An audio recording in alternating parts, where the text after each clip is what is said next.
Hello everybody, welcome back for another video. Hope you're all doing well and that you're all having a fantastic day, and without further ado, let's jump right into it. In a move to assure their users of their security and transparency, Binance, the world's largest cryptocurrency exchange on the planet, has released their August 2023 Proof of Reserves report. For those of you who've been here or for the last year, and even maybe a little bit before that, one of the largest conversations that used to be everywhere, and I wish was still everywhere because it's very important, was if cryptocurrency exchanges actually have all the coins that they say that they're holding. Why is this important news? Because around the time when FTX collapsed, the rumors were, and the allegations still are, that a number of cryptocurrency exchanges that collapsed, and maybe that are still out there right now, maybe don't actually have the coins that they say that they have. So you can simply state, yeah, we have 700,000 Bitcoin. But how do I know that you have these many coins? This boils down to the banking system. The banking system doesn't have to show anyone proof that they have as much money as they say that they have. They can use your funds, what you give them in your bank account, any which way that they want. And this is why at the end of the year, they usually give you a little sprinkling of extra pennies on your account where they say thank you for letting us use your money. In an effort to show that the cryptocurrency exchanges are not doing the same, they decided to have a proof of reserves report, time period where they tell everyone exactly what's going on. At the moment, I do believe there are only 3 crypto exchanges who are actually doing this. This is why I said I wish it was more. I wish there was more accountability and other crypto exchanges saying, hey, we're definitely not using your funds for something that we shouldn't be doing it for. But alas, here is Binance.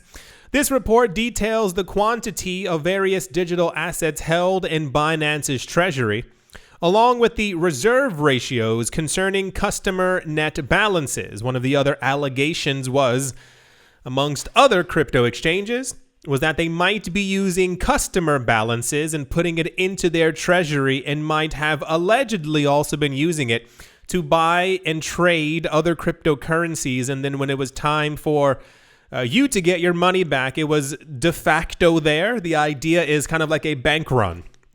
If everyone runs to the bank and tries to take their money out, the money probably isn't there. Years ago, when when crypto had more of its original ideas behind it, people used to try and do crypto exchange runs. They were kind of, they worked out kind of. A lot of people aren't deep into the cryptocurrency space, but a lot of times people would do runs on the exchanges to see if they actually had the coins there. And a lot of them seemingly were okay, but you know how things can actually be. The reserve report affirms that Binance possesses more than enough reserves to cover the deposits made by customers across all supported cryptocurrencies. The reserve ratio, a metric used to gauge the adequacy of reserves, is calculated by dividing the Binance net balance by the aggregate amount of coins deposited by customers.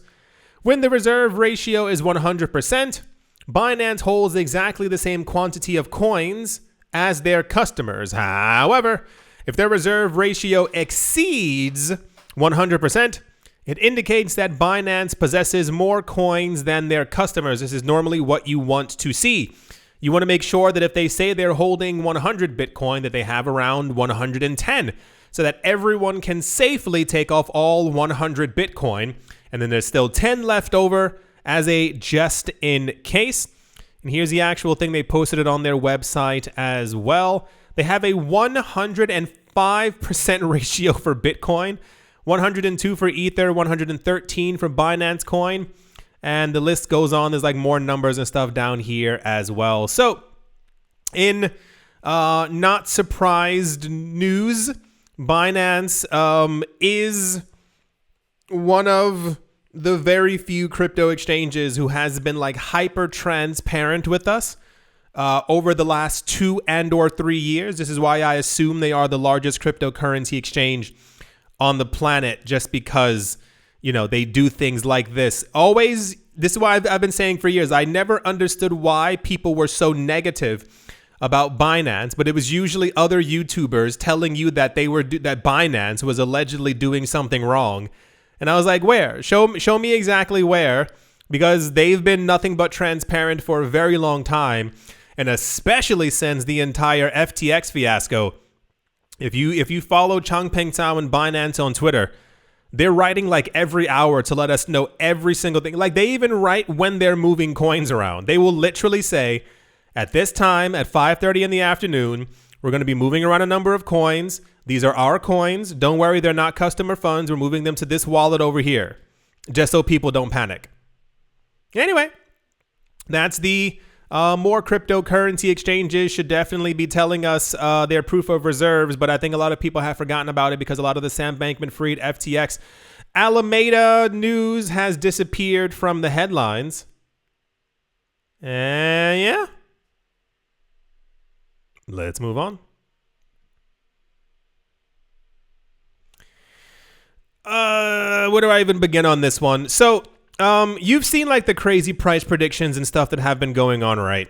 One of the legal, and I air quote here, legal experts for XRP on Twitter has recently been discussing, and I think it got a lot of people riled up over the last couple of days, where he's saying that if, or in his terms, when XRP would hit $35 per coin, once again, their words, $35 per coin, that the idea that Ripple might have sold XRP as an unregistered security would then become insignificant because a $35 XRP would completely overshadow the amount of money that there was or would have been dealt with before. However, this is also leading a lot of people to believe that we are at some point in the next bull run going to see a $35 XRP. Is it possible? Absolutely. Everything's possible. If you just said no, you haven't been in the market long enough. Things in this market will completely surprise you, and then they end up happening, and then it no longer seems like an impossibility. It's happened for so many other coins before. I'm telling you, just wait and watch. But it's more of a lot of people are still having like security discussions. If you saw the video yesterday, the SEC has officially released a list of coins that they believe are security. So of course the conversation will continue to go on. I do think, the SEC is just looking for power in every single which way. So this is why they keep on having these discussions over and over about which coins should fall under their jurisdiction. But once again, how do I say this so we can move on? A lot of people tend to put a lot of focus on what the SEC says because they believe that the American market is the entire cryptocurrency market, when for many different companies, it's actually like around 2 or 1% of their actual revenue. So it doesn't usually always actually matter, but the SEC is gonna keep doing what they're doing. If XRP hits $35, then every other conversation that was had before about an unregistered security will be completely destroyed. I don't know exactly what to put there. Okay. All right. Let's move on. Also in the news, predictions that Bitcoin will hit 6 figures by the end of, or even the beginning of, 2024 have continued to surface despite Bitcoin's price falling recently below $30,000. Yes, that's correct. I've made multiple videos and I've made sure to always show you when these things happen. It is literally multiple times every single day. There are a number of analyzers out there who are going through the numbers and going through the charts, and the earliest one is the CEO of Blockstream, Adam Beck, I think his name is. who believes that Bitcoin is going to hit 100K by next April. On top of that, a lot of people believe that over the course of 2024, Bitcoin will shatter its previous all-time high. This gets us into the 2025 Bitcoin hitting $250,000. That is, to clarify this, if Bitcoin does go to 100K by next April or any time next year, every coin also would then be hitting a brand new all-time high, just to put that into complete perspective. However, for people who are actually mining Bitcoin in particular, a price north of $100,000 may be more of a necessity than a forecast if their business models are to remain profitable. Yes, here we are once again. Here's back to 2019, 2020. For those of you who missed it, the idea always is that you can mathematically tell how much it costs to mine a Bitcoin. It's not a random number. It's something it's not me. I don't do it. I'm not mining Bitcoin. I don't have a gigantic mining rig operation. But you can actually go through the numbers and see how much electricity you would need to mine an entire Bitcoin, depending on where you are in the world. You do that based on the cost of electricity in that part of the world where you are, and that's how you get the number. Years ago, when it was a lot easier to mine Bitcoin, I remember the number being around $6,000 to mine a Bitcoin. So when Bitcoin was 4,000, it was like, okay, Bitcoin's price actually has to go a little bit higher so that it actually covers all the costs of mining an entire Bitcoin. When Bitcoin hit $20,000, it was like, cool, we're definitely making huge amounts of profit. This is why you've seen quite recently that a number of people have been turning on more machines, mining more Bitcoin. The idea is that Bitcoin's, you've seen the sentiment. This isn't me making this up. You've seen it. The idea is that Bitcoin's price is going to rise, and therefore rise high enough that it'll completely cover the cost of electricity, and you'll only be making extra profits on top of you actually mining that Bitcoin. We've now gotten to the point where apparently soon enough, the new number is going to be $100,000. To put that into perspective, the idea means that in order for people to want to continue to mine Bitcoin, its price would have to be over 100K. Anything lower than that, and people begin to turn off their machines.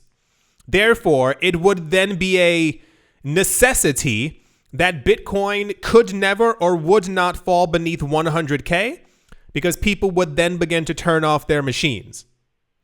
This could be where we're getting a lot of this speculation from, that Bitcoin's price is going to make these gigantic, crazy golden cross money market kind of moves, because it would then be a necessity. Because if it falls to if the break even point is 100K and Bitcoin's price falls down to 65,000, well, people start turning off their machines. So what kind of energy would be needed from the public or from people who are buying the coin to even get it over 100,000 as the actual minimum? Bitcoin mining stocks have been going up this year, outperforming Bitcoin by a wide margin in recent months. While Bitcoin has seen reduced volatility in a period of consolidation, Bitcoin mining company stocks have risen by nearly 100% in a matter of months. This is why a lot of times I keep telling you the reality of what's happening doesn't actually match what's happening within the cryptocurrency space, because by all logical accounts, just mathematically, not even from the mining perspective, from the amount of new wallets, the amount of people holding it, who are buying it, who are not selling it, who are hoarding it, the amount of network activity, the amount of new wallets, you name it, the Bitcoin economy, the trillions of dollars every single month, Bitcoin should be at least $50,000 to $60,000. But, reality hasn't quite gotten there. There's a little pretty chart right there as well.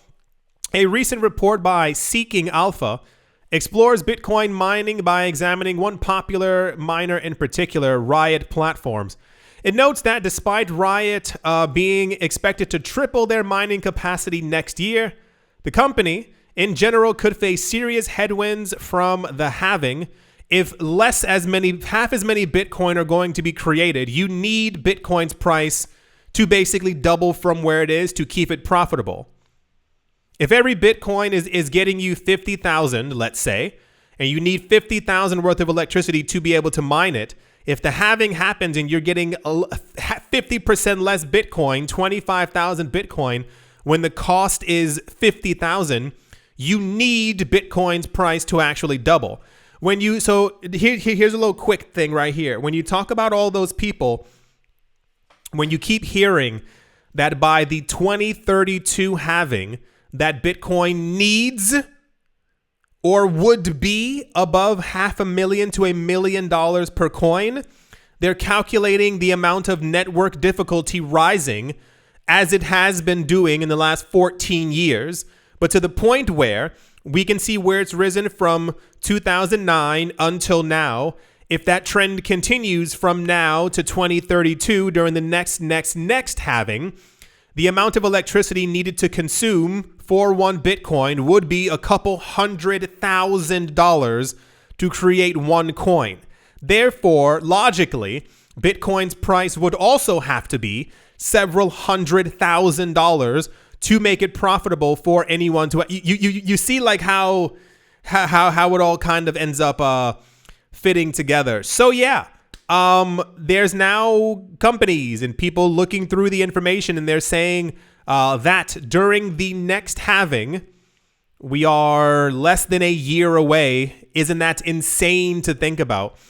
That Bitcoin's price, we heard it before from once again from the other guy from Blockstream as well. They think that Bitcoin's price is going to be by April or sometime in 2024 over 100K. Just so that the people who are mining it actually reach a profit. This usually means that Bitcoin's price is far above that, because you have to have some type, like it can't just be like a 1-for-1. Like, here's 100K. Well, taking 100K away, it has to be high. Next year is going to be really, for a lot of reasons. I think optimistically terrified about next year. I can't be the only one. Think of everything that's happening next year. There's going to be a lot going on. I can't name all of the things because it's not that kind of channel. But we have a lot economically and humanly that's going to be going on. Anyway, I don't even know where to even place this kind of news. It could be seen as like optimistic as far as like the cryptocurrency market prices, but I think it's more of we have to hit these numbers if the market is to actually continue. And I've been here before. I've seen these accounts of people saying that Bitcoin's price has to go above 15,000 to make it profitable. And guess what?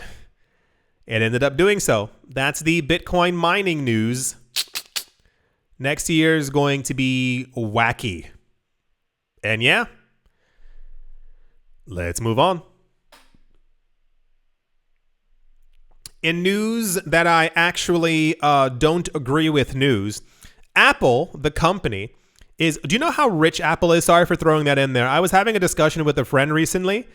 People don't really get how big Apple is. If you get a chance, try and find a video on YouTube, maybe you like to read, try and find actual articles about it. This company in the next 10 years is going to be nearly untouchable. People don't get how big Apple is and what they have a cash reserve, money, liquid of $200 billion just sitting in different bank accounts. Liquid. This isn't money that they're going to lose. This isn't money that they're we still have it. No. This is their reserve. $200 billion just in cash. That's not even counting real estate. Do you know why most of these companies are valued so high? Some of you must know this. Look at why McDonald's is valued so high. Look at what there's so many names I want to name, and I don't want to start any rumbles in the comment section. A lot of companies and a lot of institutions and a lot of other things that humans pay attention to, they're usually rich because they buy the best real estate in the world. There are even articles, you can look it up. Look up who owns 10% of London. Look up who owns, I think, 15% of Italy. Very, very interesting. And your valuation continues to go up every single year.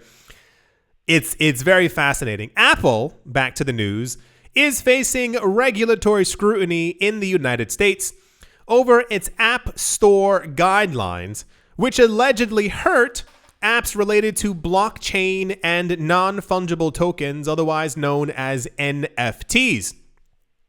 In a formal letter, U.S. Representative Gus Bilirakis and Jan Schakowsky expressed their concerns directly to the CEO of Apple. His name is Tim Cook.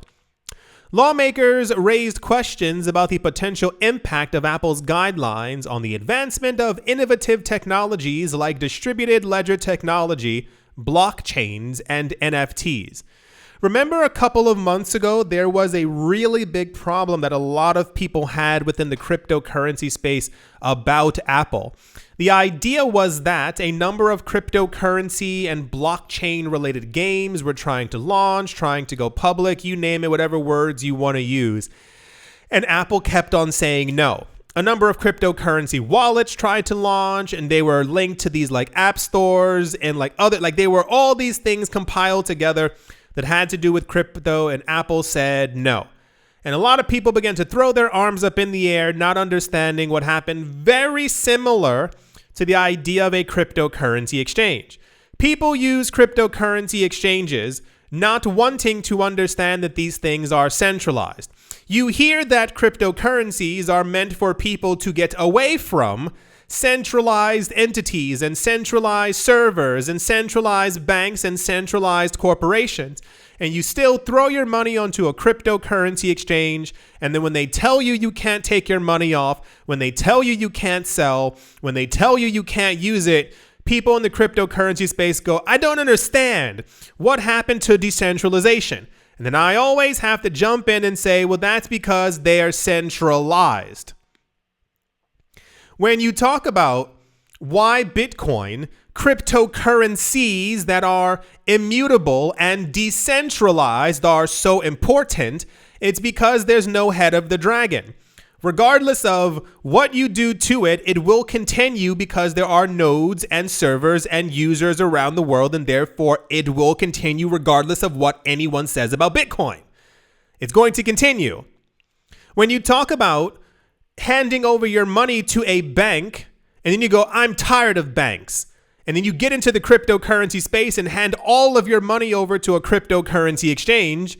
All you've done is changed a USD into an ETH and handed back over to a centralized entity.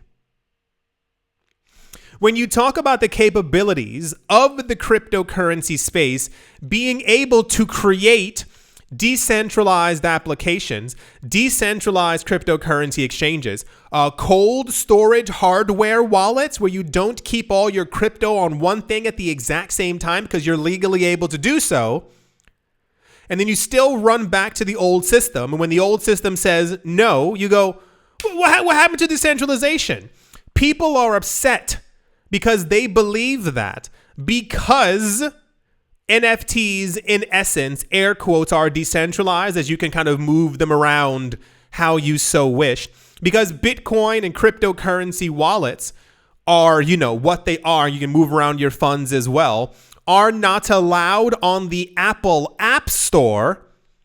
People don't understand why. And now they're kicking up dust saying, this isn't right. You shouldn't be able to do this. Guess what, buddy boy? Apple is a centralized company. They have a centralized location. Have you ever looked at the back of your iPhone or the back of one of your Apple products? They all say the exact same thing. Cupertino, over and over, all the time. They let you know exactly where they are. They are a company. For those of you who've never I'm a bit of a weird person. I've looked into US law before and how it's been morphed by politicians over the last 20 to 30 years. There's been so much lobbying and so much making sure that these companies have an explicit amount of power that you can't even begin to believe when you talk about the whole like not taxation kind of thing. It's because they paid to get those things put into law to have it so convoluted that it benefits them. That's how things work.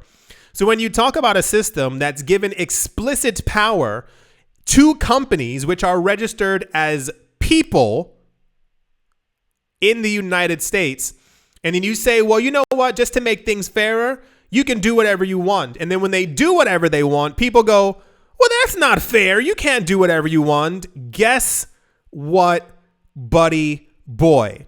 That's why I said I agree with it.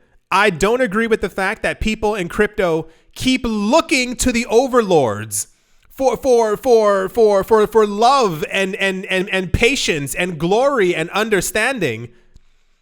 This is why the cryptocurrency space is so important. This is what we're trying to build. We're trying to build systems that don't rely on, like, there's no longer, or that there would not be a conversation as to if we can or cannot do something. If you decided to create an app and you wanted people to use it and it was incorporated with a cryptocurrency wallet, we need more decentralized platforms that are actually secure, have enough nodes, and have millions of users so that you can post your new thing and then make money from it and no one can tell you that you have to take it off. We need more platforms that allow people to work in a decentralized way. This is why, while it's very interesting that we keep hearing about these mega billion, trillion dollar companies getting into the space, I've been saying for years, cryptocurrencies and Bitcoin are for the people. You can't cheer that these rich people are absorbing all the crypto and you have none yourself. It's not made for them, and they are going to control the entirety of the market. That's a whole nother conversation, but the point is, crypto's for the people. So when you go to a company who might potentially, we don't knowingly, have aspirations of creating their own coin, their own NFT platform, or their own blockchain, no one knows any of these things. It's more of a, if you own everything, why not own everything more if you can make your own things like that? Why would you then get surprised that they don't want to help this new system that is meant to stay away from them? This was quite big news. A lot of people were talking about it. Every time that something about Apple pops up, I almost always know exactly what it's going to be about, because people always get very riled up when Apple, Amazon, or Google, Microsoft don't let them have something that they think should be for everyone. They're centralized companies for a reason. They want to maintain all the power within themselves. Anyway, that's the people are upset with Apple and lawmakers are now scrutinizing it. This is not going to go anywhere. As a company, they have the right to say what can and cannot be on their platform. Have you ever looked at the difference between the Apple App Store and the Android one? Literal, not even night and day. It is cosmos and daytime, like the darkness of space. It is completely different because of the rules of the company. Apple's not going to change because they have a certain image that they're trying to uphold. And for those of you who are completely unaware, it's understandable, as we are all in crypto together. People who are not in crypto do not like crypto. I don't know if you know that. It is a very big thing. Look it up. These people do like, and I mean explicitly, don't like crypto. So for the sake of Apple's image, anything that people might not like, they cannot have and will not have on their platform because they don't want to tarnish an image that they have. And I know some of you are raising your hands. You're going, but crypto's good for people. They don't care. It's about what keeps them a multi-trillion dollar company, and what keeps them having more than $200 billion in their reserves. Right. Yeah, that's what I was saying. That's the Apple news. And yeah, let's move on. Also in the news, for some reason, this is one of the most discussed conversations right now. Changpeng Zhao has announced that they are going to be having other partnerships for other stable coins that are going to be on top of the Binance platform. I think a lot of people, and I want things explained to me, like in proper writing.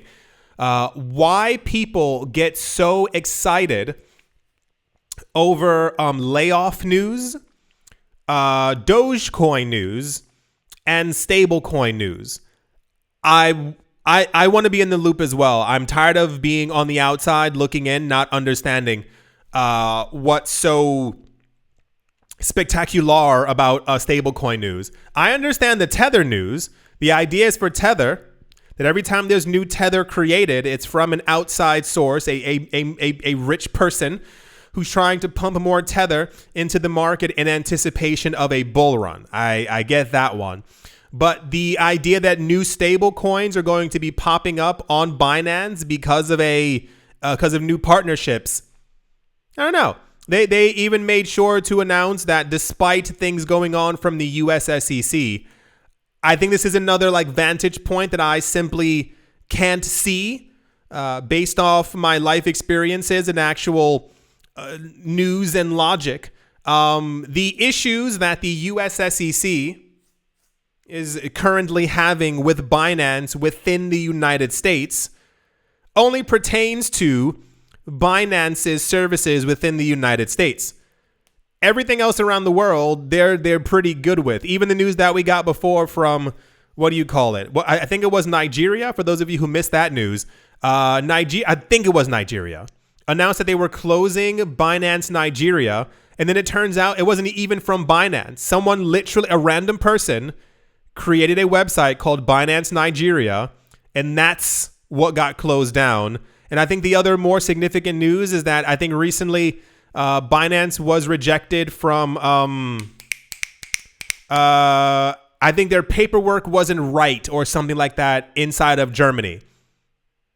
But I also usually, this is me, I usually assume it's because we heard years ago that there are, I think, several hundred, I think over 300 banks within Germany who are trying to launch their own buying, selling, and also cryptocurrency exchange platforms. So it's not unbelievable to think that someone would have made sure that Binance, the largest crypto exchange on the planet, didn't get their paperwork through because hundreds of other banks want a slice of that pie that Binance would take up. That's just a logical monetary thing. So yeah, apparently Binance has a lot of new partnerships for stable coins.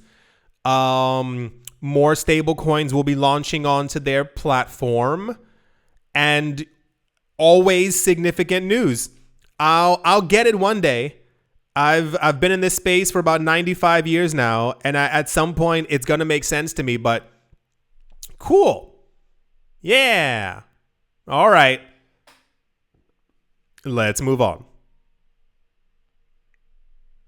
As always, a very special thank you to my Patreon supporters: Jimmy Jim, American Crypto Academy, Bodie McBoatface, Sam Ratter, Dotha Diddy, Manny Cryptos, Crypto Gambino, Auspicio Agile and Blockchain, Jamie Saad, and let's move on, Empire Queen, Roman Gaba, Bitcoin Ben, Arachno Dave, The Dealer's Den, Captain Something, and the Z-Way Lay, Mobarazi, VB Nerd 21, Lauren De Silva, Quoted Biddy, Troy Allgood, Space Case, Need a Miracle, Paternoster, Navarro Williams, Utopia 569, Moonman High XRP, Nostromo, John Sarson, The Animal Reader, Bibliophobia, Adam Graysick, Wise Night Owl, 242 to the World, Bankroll Network, Crypto Artist, Cold E3D, Setsuna, Paxis, Jim Gardner, Jeremy Fox, minting coins, yes to crypto, Anytime Fitness, Monk's Corner staff, Bake Me a Cake, Tigara Macho Nisa, and On Crypto with Lionel. Thank you all very, very much for your support.